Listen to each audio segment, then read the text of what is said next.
亲爱的朋友们，欢迎来到微光夜读。我被职场霸凌了，就因为我不愿意让自己的项目用上司的名字，就被明里暗里穿了小鞋，就连带我的主管都3番4次警告我：你是新人，在公司就要守规矩，有的功劳不是你能抢的。我懂事的点点头，确实应该守规矩。像我这种继承人，就该直接空降过来给公司大换牌，这不，公司蛀虫都遍地爬了呢。接下来开始我们本期故事，记得点击订阅并开启小铃铛。我是方氏太子爷，回国之后被我爸丢到了自家分公司当个基层小员工，美其名曰是锻炼我，而我跟他定了协议，3个月之内凭借自己能力在公司做出成绩，以后就不管我。于是我熬夜加班了1个月，终于做出了第1个项目，今天就要正式启动了。只不过我看了一眼自己的位置，最边缘的角落里，在场一共15个人，桌上有14杯茶，而我的位置上没有。这个项目完成得非常好，陈经理的点子还是一如既往新颖啊！等等，我抬头看着大屏幕，什么叫做陈经理的点子 ？PPT 是我的，创意是我做的，提案是我完善的，但是结尾的项目人居然是陈红新。陈经理，这项目是我做的，怎么没有我的名字呢？没有我的名字，证明后期就不在我手上。一个项目只有做到后期盈利的时候才会有提成，前期的工作做得再多都没用。会议室安静了片刻，随即我的顶头上司陈红新狠狠瞪了我一眼，转头面色如常地对着刘总解释：年轻人就是争强好胜，这项目我确实指导的不多，小傅啊，野心也是要看场合的。这话说得好听，就差把抢功劳几个字直接打在我身上了。你进来我办公室一趟，会议一结束，我就被叫到了办公室。陈经理面色黑沉地坐在办公室的沙发上，鼻子呼出一口气，讽刺地看向我：项目是你做的，你一个刚刚毕业的大学生，有什么能耐接手这么大的项目？你知不知道今天来的是总公司的刘总？就算项目后期不给我，策划上也应该写我的名字。我心里不服气，谁知道他忽然嗤笑一声：副董，你年轻，但是这职场就要有职场的规矩，新人就好好干活。至于功劳嘛，什么时候我给你了，那才是你的。我也冷下了脸，你的意思是要抢我的功劳？我跟你好好说话，那是给你面子。要是不愿意干，你就给我滚蛋！一个没背景的新人还跟我谈功劳。陈红新猛地发怒，滚烫的茶水被他砸在桌上，溅起几滴落在我手背上。滚烫！我开口就想回怼，但是想到跟我爸打赌的3个月协议，还是忍了下来。没事，我一公司太子爷，跟他计较什么？丢份儿！但是我没想到陈红新做事这么狠，当天下午，我的工位就被移到了最偏僻的角落。大夏天的，这地方连空调都吹不到，之前从来都是不放工位的。我手上的项目也都被他回收了，甚至他还专门把公司从来都不用的文件找了出来，让我一个个重新整理打印。陈经理说了，这些资料要的比较急，今天下班之前就得给他。半人高的资料，他要我1天就整理好，就算我加班整整1个晚上都不可能。同事看出了我这是被针对了，有点于心不忍。小傅，今天的事我也听说了，职场就是这样的，你做出的东西，只有当你有能力的时候，那才是你的。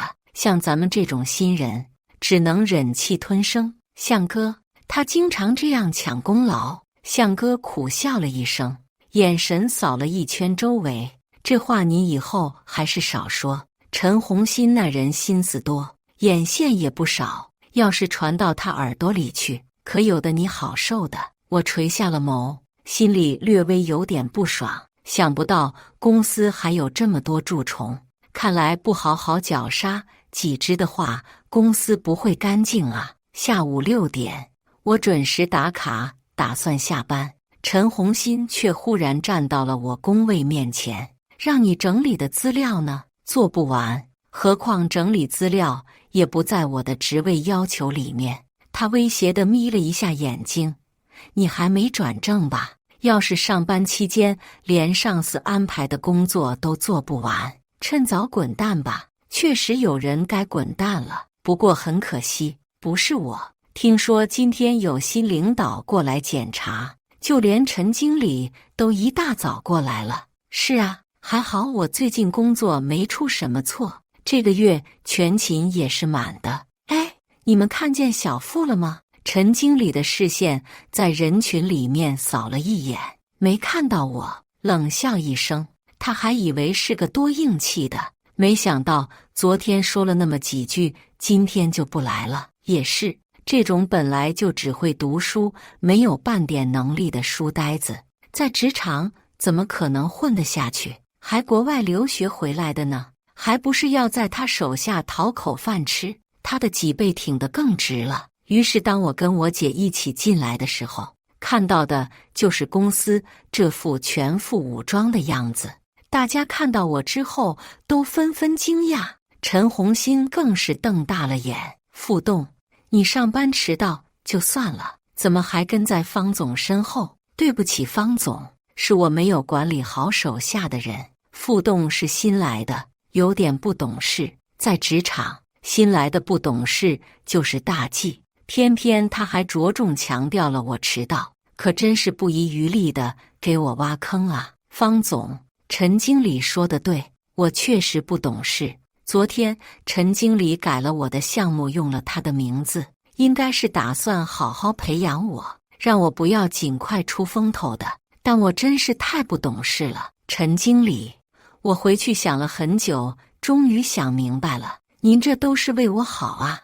我热情地伸手握住他的手，我姐翻了一个白眼，知道我玩心又起来了，顺着我的话说，项目私自改名字，顶替功劳，不，都是误会，误会啊！陈经理手心出了汗，看着我的眼神恨不得把我吃了，但是表面还得装出一副老好人的样子。那项目我是觉得有不好的地方，需要改动一下。结果做完了，顺手改成了自己名，记错了，哈哈。他不停地点头哈腰，心里估计已经把我骂了上百遍了。既然是误会，就把名字改回来。有能力的年轻人，公司应该多多培养，而不是打压。是，我昨天正打算跟小付说这事儿呢，这不是刚下班就没见着他人了吗？靠，又在阴阳我。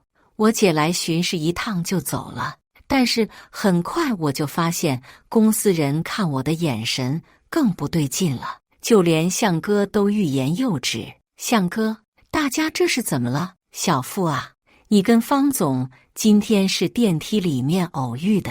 也不是吧，我们算是认识的人，毕竟那可是我亲姐，从小就骑在我脖子上压着我长大那种。只不过我们一个跟爸姓，一个跟妈姓而已。嘿嘿，我偷偷跟你说了吧，刚刚你跟方总进去办公室那会儿，陈红心拍了你们的照片，现在公司群都说你是被包养的。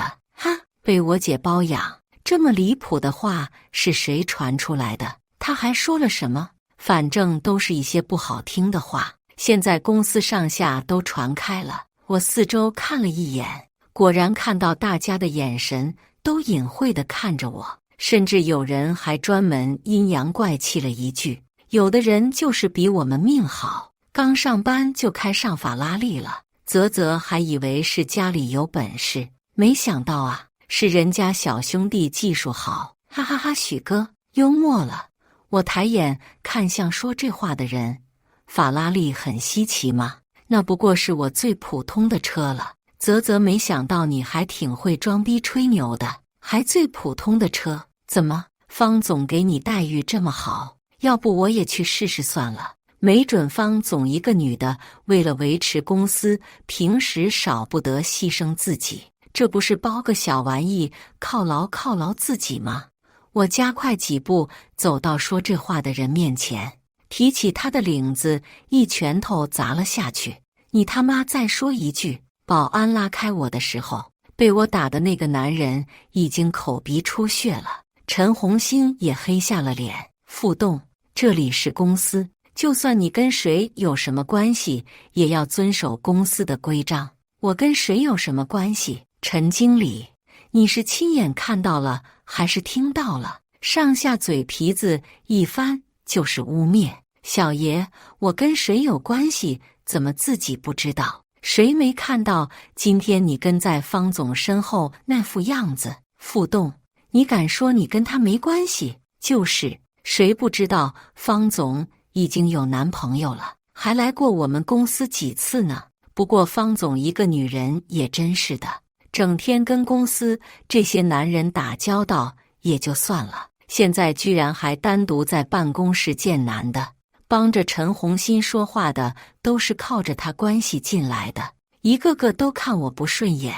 陈红心冷下脸，不想干就给我滚蛋！在公司闹什么？没人敢帮我说话。分公司上头的领导暂时还没调人过来，现在基本都是陈红心一人在管事，甚至很多人都说这个位置就是打算留给陈红心的。就等着他什么时候上任呢？估计他自己也是这么想的。我冷笑了一下，行啊，那我现在就去人事那辞职。我确实辞职了，不过第二天我照旧又来了公司，只不过换了一身衣服。向哥看到我之后，奇怪地走过来问我：小付，你东西昨晚不是收拾好了吗？昨天我一说要走，陈红心立马就让人收拾了我的工位，现在那里已经完全空了，甚至还被他心情颇好的放了一个大型盆栽，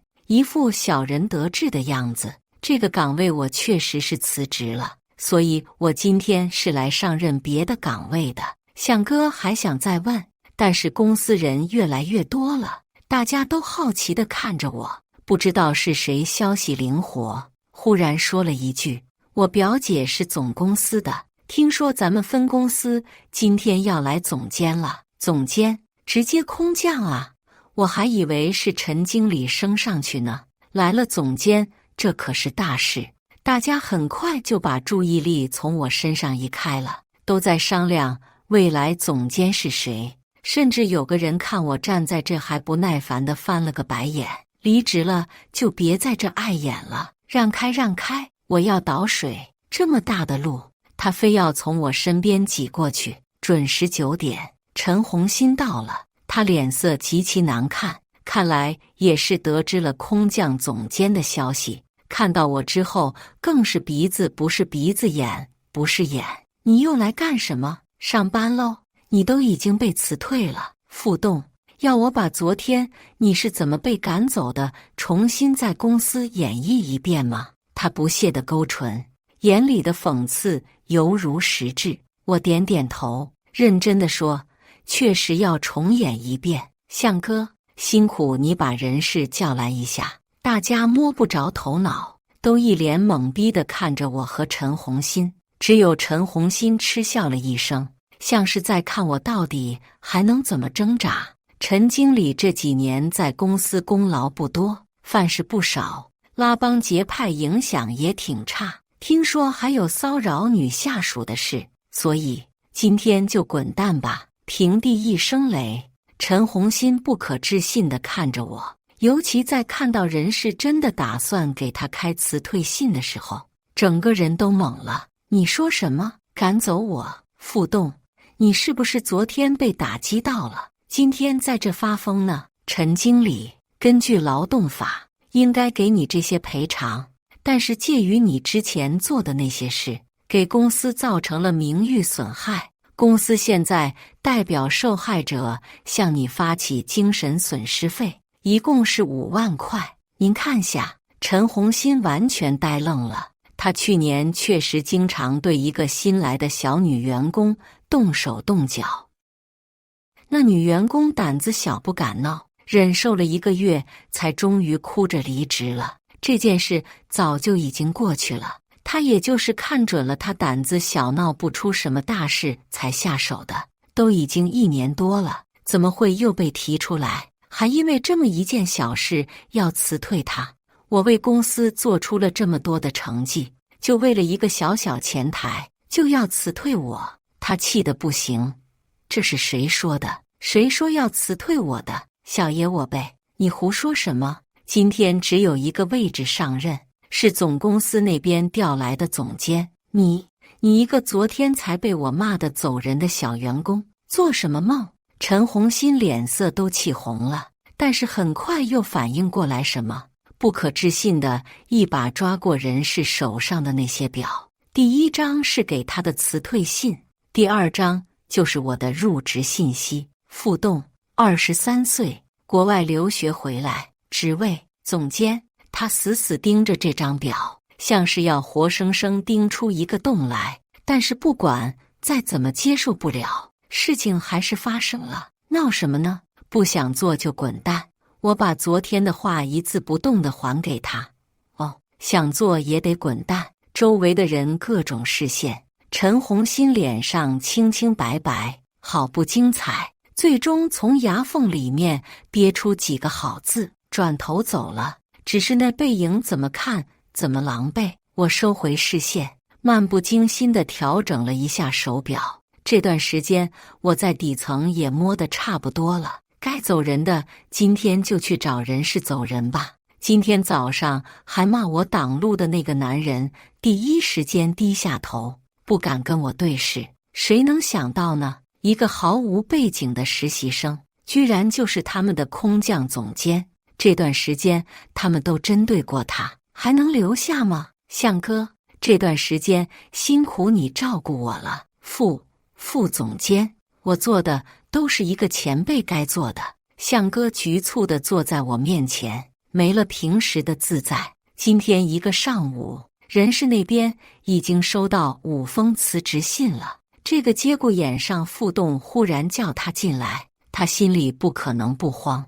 即使知道傅栋不是为了让他走人，也还是慌乱。轻松一点，就当以前那样就行了。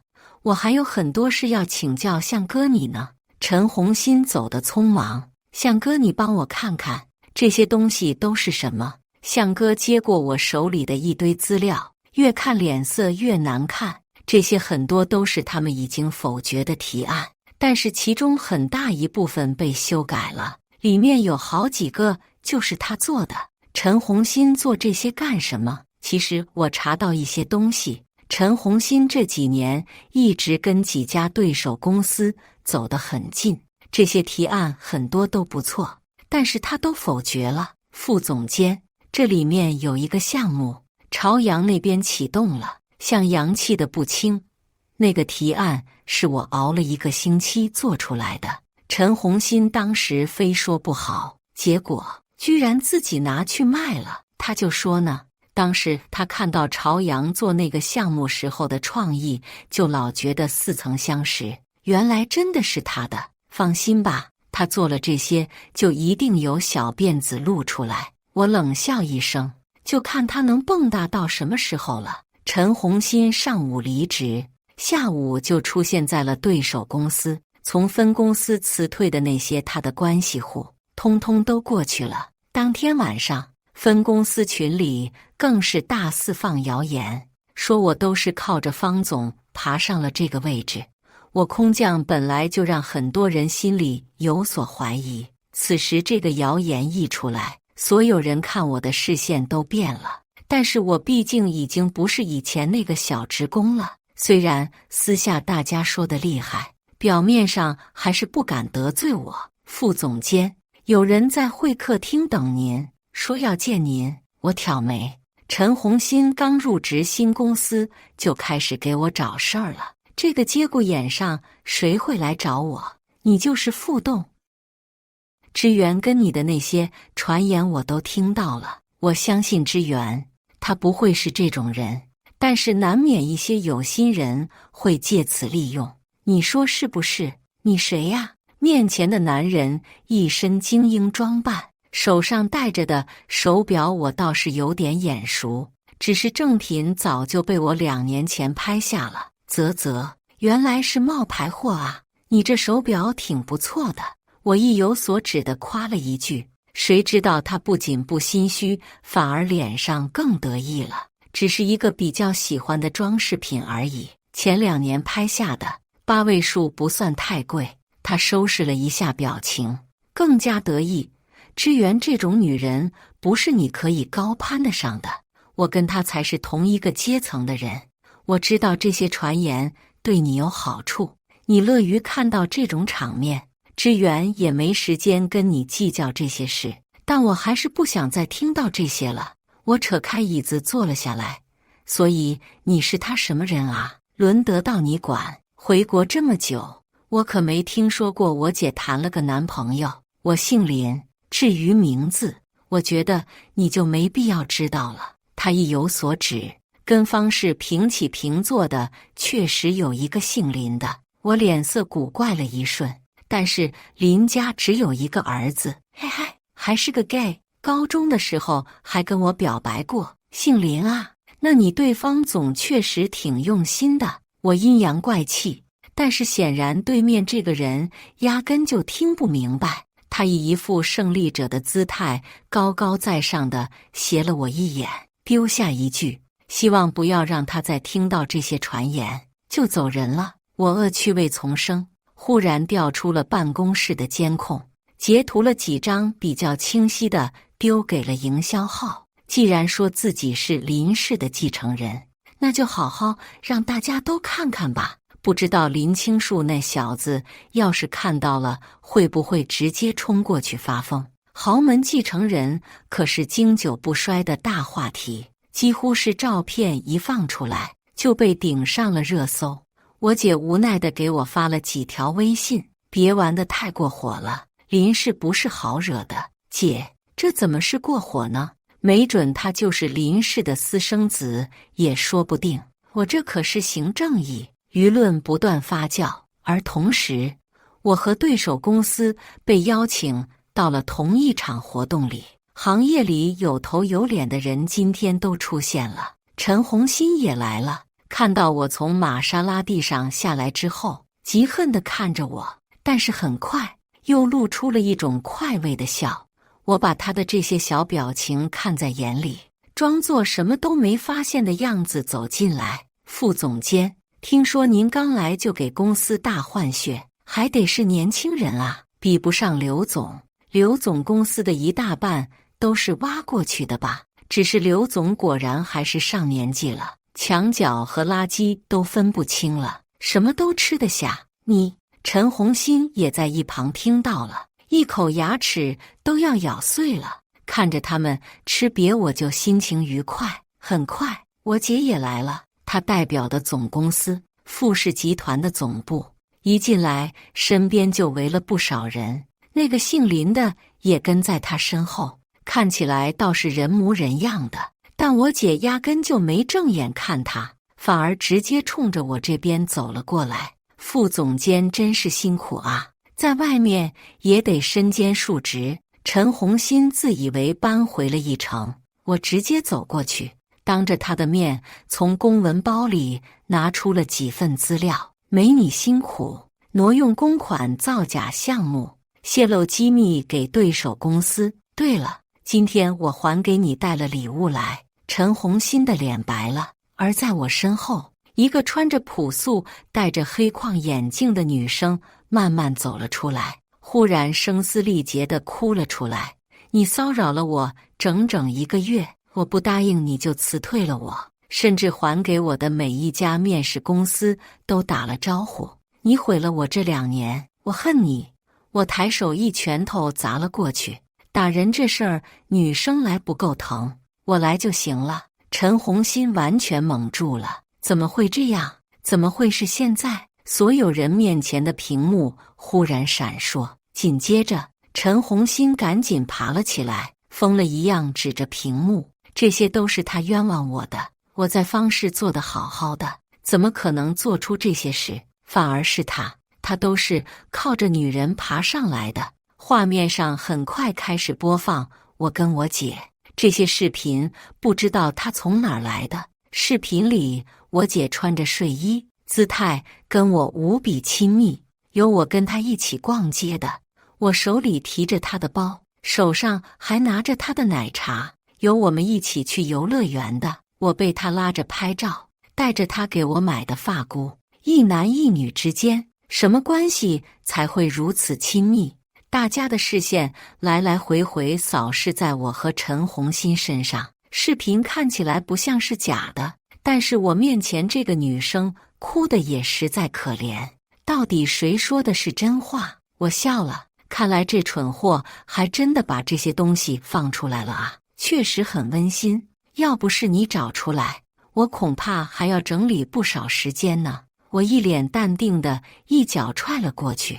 但是没人告诉你，放视频要放声音的吗？视频静音当然是我安排的，就连视频到他手上，包括现在给他放视频的这个人，都是我安排的，为的就是欣赏这一刻。于是，在我这句话说完之后，身后播放视频的那个人立马把视频声音按到了最大，里面出现我懒洋洋又无奈的声音。暧昧逛游乐园，实际上我说的，姐，要是你今天不摆平爸妈给我的零花钱，我就哭晕，包养提包。真实是，跑腿是我的宿命，我了解。姐，我要是累死了，给我多烧点。还有那些什么互动，什么穿着睡衣，都明晃晃地摆平了一个事实，我跟方总是一对常见的，再普通不过的怨种姐弟。不过这些确实是我的黑历史。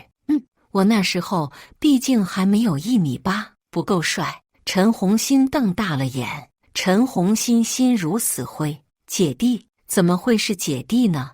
你们明明连姓氏都不一样，怎么会是姐弟呢？你骗谁呢？怎么一个跟爸姓，一个跟妈姓犯法？我眼神冷了下来。热闹看完了，是时候算账了。陈红心这时候总算是开始害怕了，他有办法污蔑人，有手段把一个没有背景的人从这个位置上逼下去，但这可是真的太子爷。是了，他怎么就这么傻呢？明明他在入职方氏的时候就知道方董还有一个儿子，也是在国外，也是今年毕业，也是傅栋这个年纪。明明傅栋当时跟在方总后面的时候，姿势是那么熟练，他怎么就一点都猜不到呢？就连那个视频，他到手之后没听到声音也没怀疑，直接就激动地放上去了。他面色灰白，忽然之间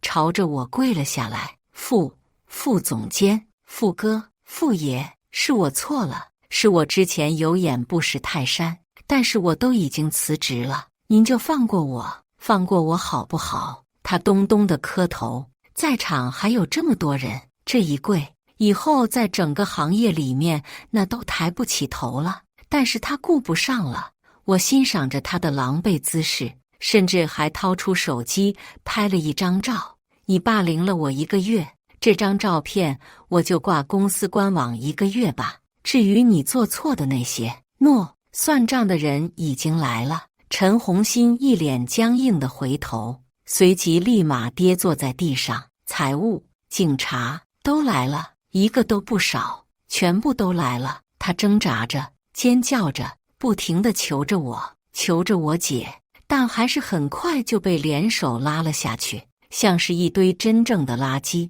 我转头看着对手公司的人，刘总，就当是我帮你清理门户了，不用谢。他一张脸铁青，想到我的身份，又不尴不尬地扯出一丝笑，只是难看得要命。对了，还有一件有趣的事呢，我的好朋友林青树现在还在国外，但是听说了不少传言，特意让我带人证实一下。林先生，上次听了你的话，我回去可是反省了好久。我居然连我姐的谣言都不知道主动澄清，还要靠着你这个外人，真是失职。我姐身后的那个男人本来想溜走，但是还没来得及呢，就被我一句话定在了原地。我真是很遗憾，要在这种场合验证你的身份，但是我朋友说了，他爹有没有私生子这件事对他很重要，让我务必快一点摆平。你说的是什么？我听不懂。支援，我也是误会了，我就是太在意了，我真的不知道他是你的弟弟。我姐冷淡地皱眉，你跟我有什么关系？在意我干什么？当然有关系了，姐，公司总部都传疯了，说这个人是你对象，年底就要订婚那种。吹牛不可怕，可怕的是吹过的牛被人当场一个个揭穿。我今天也特意带了那块手表，林先生，这块表确实挺好看的，要不是知道你手上的那块是假的，我还以为我的被偷了呢。毕竟全球可是只有一块，赝品倒是满天飞。他紧张地捂住自己的手腕，要是刚刚我的身份没有放出来，恐怕他现在还会狡辩，说我手上的才是假货。但是现在所有人都知道我可是方董的儿子，怎么可能带假货？是我买的时候买错了，那必须得报案啊！你上次可是说这是8位数拍到的，不能就这么算了。没事，也许没有那么贵，是我记错了。他额头上大滴大滴的汗砸下来，他确实一直都在包装自己，为的就是找机会接近这些白富美，而方之源是他接触的所有白富美里面最顶尖的。这是我的家庭医生，验个 DNA 而已，很快的。他脸色通红，被强行在原地拔了一根头发，结果我的家庭医生手太重，那一根头发连着一顶假发被直接扯掉了。我沉默了，周围忽然爆出大笑，所有人像是看小丑一样看着他。不好意思，这事儿我真不知道，不过年纪轻轻就秃顶，估计是病啊。副董，你他妈故意的。DNA 结果当场就出来了，跟林董没有半点关系。哦，不是林氏私生子啊，那我朋友应该就放心了。他脸色爆红，所有伪装都被撕下了，就连头上的假发都没了。这是侮辱，这是莫大的侮辱。我从来都没说过我是林氏的太子爷。他梗着脖子，我只是说我姓林而已，是他们自己猜测的。我只是追求之缘，也有错吗？难道我这种穷小子连追求真爱的机会也没有吗？我靠在我姐身上，煞有其事地嘀咕，她是不是脑子有病啊？看多了癞蛤蟆吃天鹅肉，还真以为自己这只就能吃得上了。再说了，你要是对我姐是真爱，那你身边陪你3年又怀孕的女友是什么？他猛地一个看向门口，门口站着一个女生，不可置信地看着他，手指摸在自己的肚子上，5个月了，已经有点显怀了。他嘴唇苍白，林木，这就是你说的工作是吗？小小，你听我说，我这都是没办法，没钱太苦了，凭什么他们就能高高在上，我们就必须为生活奔波？难道你忍心看着我们的孩子也走上这条路吗？下等人生出来的也是下等人，我都是为了我们的将来，为了我们的孩子。我一脚踹在他膝盖上，他扑通一声对着门外跪了下去。渣男就要有渣男的姿态，少在那偷换概念了。我高高在上的俯视他，当时警告我的时候不是挺有样子的吗？那时候我可不是你嘴里的高等人，还不是一样被你诋毁。说到底，什么不公平、不服气，只不过得到优待的不是你而已。装什么呢？恶心！哦，对了，关于你这段时间缠着我姐造成的一些精神损失，我会让律师起诉的，等着开庭吧。什么？他不过只是追求了一下白富美，怎么就有损失了？虽然他是死缠烂打，散播谣言，引导别人猜测他的身份，并暗自默认，但这怎么就是造成精神损失了？凭什么？支援，你帮我说说话。我每天都坚持给你送奶茶，节假日都给你买花，难道不算是付出吗？原来是你，我还以为是谁整天在我办公室门口放垃圾。我姐嫌恶地看了他一眼，让律师起草2份，还有1份擅自进入我办公种地的，查查他有没有泄密的可能。林木悬着的心终于死了，普通小员工竟是太子爷，方氏继承人回归，一场商业合作晚会硬生生被我弄成了打脸会。关于我的热搜词条挂在最上面，一直下不去，公司股票也随着往上走。陈红鑫在公司做的那些事，很快证据就被补足了。半个月之后，我去围观了开庭。陈红鑫一改之前的形象，变得落魄不堪，胡子不知道多久没刮了，一双发红的眼睛看着我，恶狠狠的。我举起手做了一个顽劣的打枪的动作，把他吓得脸色一白。胆小的失败者，性骚扰，违背劳动合同，涉嫌资金诈骗。法官每宣布一件事，他的头就垂1分，到了最后已经彻底抬不起来了。副总，这些东西我都找齐了，可以放过我了吧？我看着面前低头哈腰的男人，半个月之前他还一脸嚣张的让我不要挡路。陈红鑫不会知道，他自以为带走的这些心腹，早就为了一点点利益把他出卖得干干净净了。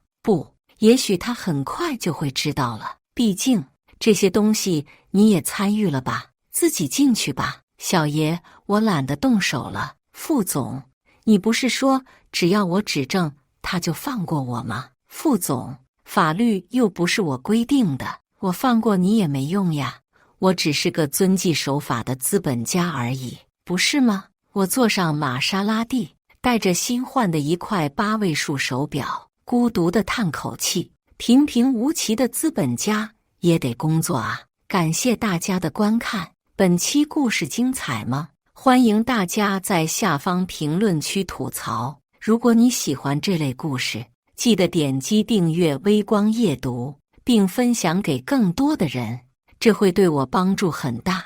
再次感谢大家的观看。